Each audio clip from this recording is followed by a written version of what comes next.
कोणाचं नाव घेता ते माहीत असायला पाहिजे. इतकंच नव्हे, पण प्रत्येक चक्रावर वेगळी देवता आहे. तेव्हा नामस्मरण कुणाचं करायचं? जिथे तुमची कुंडलिनी अडकली असेल तिथेच. ते नाही आहे काहीतरी. आता समजा जर आम्ही इथे आलोच नाही तर तुम्ही या कोणाशी बोलणार? काय He's saying की गुरु मंत्र असे काही द्यायचा नाही. मी तरी ठरवलेलं गुरुमंत्र वगैरे काही देत नाही. कारण काय आहे, त्याच्यातच मन अडकतं. जर तुमची प्रगती प्रत्येक क्षणी होईल तर तुम्ही कोणचा मंत्र देऊ तुम्हाला? काहीही गुरुमंत्र नाही. मला फक्त आई माना म्हणजे झालं, दुसरं काही नाही. आई स्वरूपात पाहिलं म्हणजे पुष्कळ लवकर सगळं समजतं. कारण आई एक अशी देवाने दिलेली आपल्याला देणगी आहे की ज्यामुळे आपल्याला जगातलं सगळं मिळतं. म्हणून मला फक्त आई स्वरूप आणलं की झालं, त्याच्या पलीकडे काही नाही. हे का नामस्मरण वगैरे सांगितलं होतं त्याला कारण असं की लोकांचं लक्ष इकडे तिकडे जाऊ नये, त्या गोष्टीकडे वेधू नये, म्हणून त्यांचं तुम्ही नामस्मरण घेत असं. पण त्याचं इतकं प्रस्त झालं आहे, हो इतकं झालंय प्रस्त की खंडीभर देव ठेवले त्याच्यातच गुंतले सकाळपासून. ते नाही झालं तर त्याच्या पुढे आता आपल्याकडे त्या पालख्या करतात.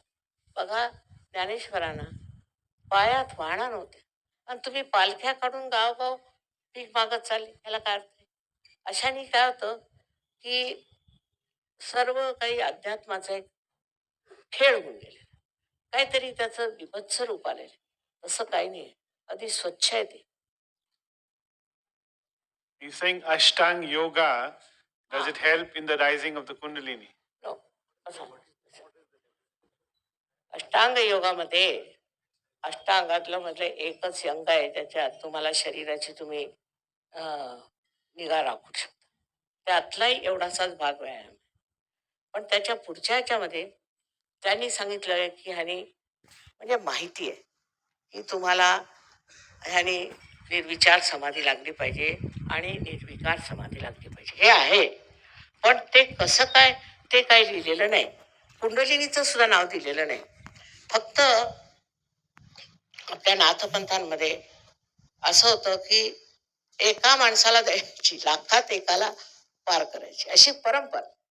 तेव्हा ज्ञानेशाने त्या भावाला विचारलं, ते त्यांचे गुरु होते, की मला तुम्ही परवानगी द्या की मी कुंडलिनीबद्दल निदान माझ्या पुस्तकात लिहू. तर त्यांनी जी ज्ञानेश्वरी लिहिली त्याच्या 6व्या अध्यायात त्यांनी स्पष्ट लिहिलेलं आहे की कुंडलिनी नावाची शक्ती आहे, ती अशी आहे, ती उठते. म्हणा त्याच्यात थोडा विपर्यास लोकांनी केला असेल, पण लिहिलं तर खरी. हे 12व्या शतकातली गोष्ट आहे. मग 16व्या शतकात सगळ्यांनी याच्यावर रामदास स्वामी त्यांना विचारलं की कुंडलिनी जागृत किती वेळात होते? त्यांनी उत्तर असं दिलं, तत्क्षण. तर देणारा असला आणि घेणारा असला, हा फार मोठी अट आहे. आणि त्याच्यामुळे आतापर्यंत फक्त परंपरागत 1-2 लोक पार होते. आणि अजूनही मी पाहिले जे पोचलेले काही गुरु आहेत ते मला म्हणतात, माता तुम्हाला काय झालंय, सत्पात्री द्या. म्हटलं जाऊ देत, नसलं तरी मला काही हरकत नाही. कळलं का? अशा रीतीने ह्या कुंडलिनी बद्दल जो गैरसमज झाला तो असा की काही काही लोकांनी उपटशुंभपणा केलेला आणि कुंडलिनी फार वाईट, त्यांनी असे तुम्हाला दोष येतात, अमुक तमुक खोटं नाटक पुष्कळ लिहिलेलं आहे. त्याच्यामुळे लोक घाबरतात.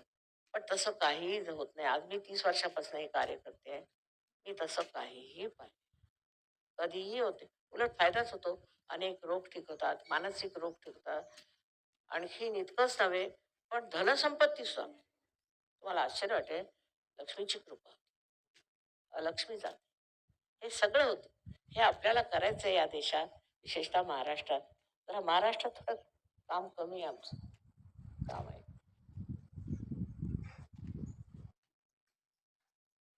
Mataji, he asked why we are not doing this work in the villages. Huh? Why we are not doing this work in the villages? I have done in the villages for years together. अहो त्या खेड्यापाड्यामध्ये इतकं अज्ञान आहे. मी तुम्हाला आश्चर्य वाटेल, लहान लहान महाराष्ट्राच्या खेड्यात गेले, तिथे राहिले, तिथे झोपायचे, इतकी मी मेहनत केलेली आहे. पण त्या खेड्यामधल्या लोकांचं मला समजत नाही. ते 1 रुपया घेऊन येतील. अरे माताजी पैसे नाही घेत, परत 10 रुपये घेतील का? म्हटलं त्यांचं डोकं कुठे गेलं आता काय करा. खूप काम केलेलं आहे आणि अजूनही करायचं. पण बघा, तुम्हाला आश्चर्य वाटेल, की उत्तर हिंदुस्थानात मी इतकं काम केलेलं नाही. पण खेड्या-पाड्यात सगळं सहज कसा संसार. महाराष्ट्रात 1-2 दोष आहेत आपल्यात. एकतर आपल्याला वाटतं, की धर्माच्या बाबतीत आपल्या काही-काही अटी असतात. पैसे दिले पाहिजे, अमुक-तमुक ती सवय झालेली. आणखी दुसरी एक मला वाटतं थोडी मोठ्या लोकांमध्ये जरा घमेंड आहे. आम्ही काहीतरी विशेष आहोत. घमेंड आहे. त्या घमेंडीनी पण कमी होतं. असं Your मला aura तरी is वाटतं. limitless. कारण तसं मी पाहिलंय दुसऱ्या ठिकाणी इतका सहयोग का पसरतोय आणि इथे का नाही पसरत? की घमेंड झाला पाहिजे. कारण घमेंडीचा फायदा काय आपल्याला? काहीच नाही. सरकारी नोकराने तर मुळीच घमेंड केली नाही पाहिजे. कारण कशाची घमेंड हो? मला समजत नाही. आणि मला इतकं लक्षात आलं नव्हतं. पण मला भेटायला एक गृहस्थ आले होते. मेजर जनरल आहेत ते. तर ते फार नम्रपणाने माझ्याशी बोलत होते. आणि मी मराठीत बोलते म्हणजे बरं आहे, म्हणजे इतरांना काही ते कळणार नाही. तर ते मला म्हणाले, की फार नम्रपणे माझ्याशी बोलत होते. तर आमचा एक शिष्य आहे, तो डॉक्टर आहे, आता ह्याला असतो कॅनडाला असतो, आशिष म्हणून. तो म्हणतो, "माताजी हे काय मेजर जनरल आहेत का?" "हो आहेत ना, मग काय?" "पण केवढे नम्र आहेत." मी म्हटलं, "पण माझ्यासमोर आले तर नम्र होणारच." "नाही हो, आपल्या महाराष्ट्रात तर कोणी जरी कॅप्टन असला ना, तर आडवी छाती काढून चालतो." आता हे लक्षात घेतो. घमेंड करून काय फायदा? त्यांचा प्रश्न असा आहे, की आय-ए-एस ऑफिसर्सना नुसत्या आय-ए-एस ऑफिसर्सना सहयोगाची काय गरज आहे?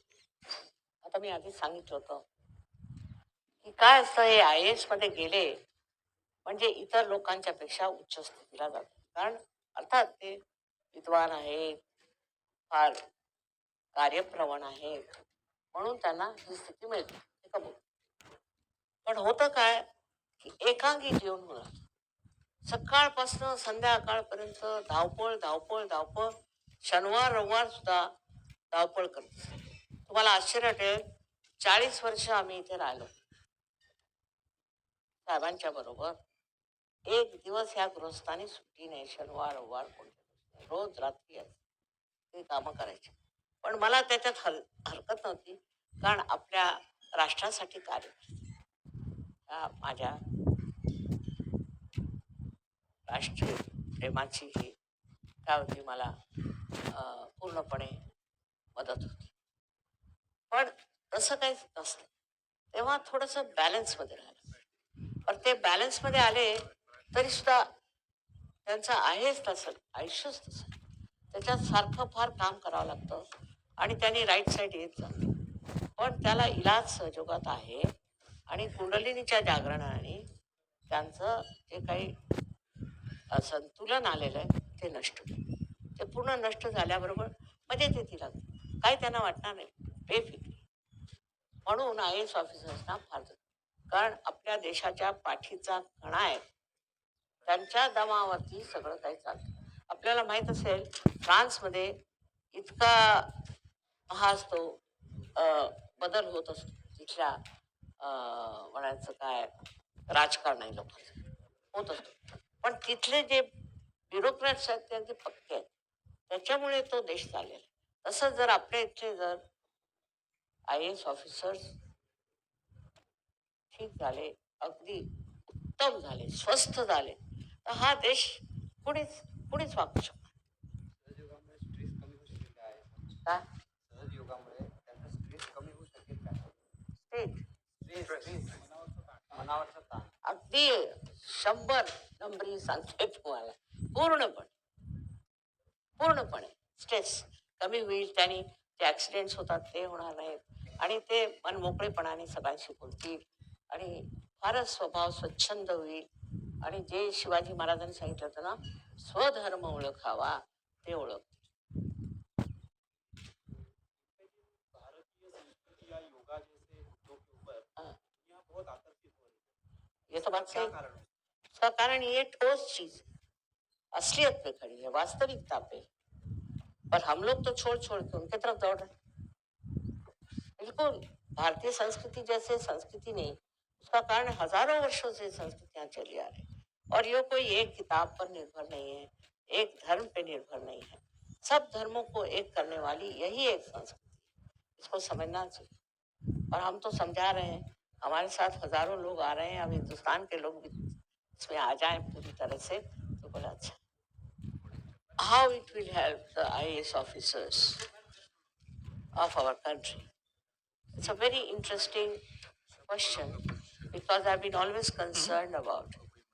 I think the IAS, IPS, and all such government agencies, all of them, and also the government servants in every field are the backbone, and they must be substantiated by the knowledge of this country. That is, they work very hard. They are very futuristic. They always plan for the future. And then what happens to them? They develop a symptom of the right-sided man. It's what you call the in the autonomic nervous system. We have sympathetic nervous systems and right side sympathetic nervous system. With this development, what happens that they suffer from many diseases, heart attacks, paralysis, all kinds of things. So they are to be saved. At a very young age it happens. It's possible only if their kundalini is risen and they go beyond their mind, by which they develop that thoughtless awareness.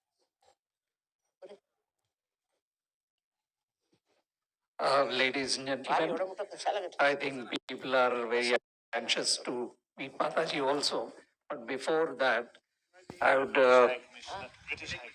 like Oh, to how do you do, perform my duty because I would not dare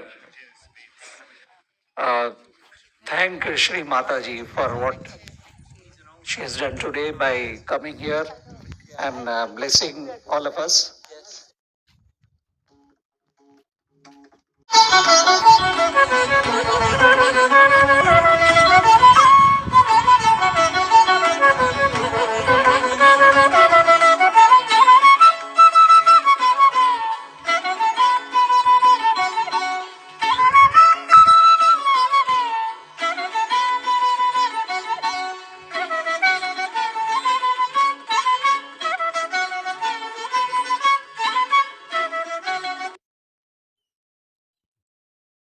I bow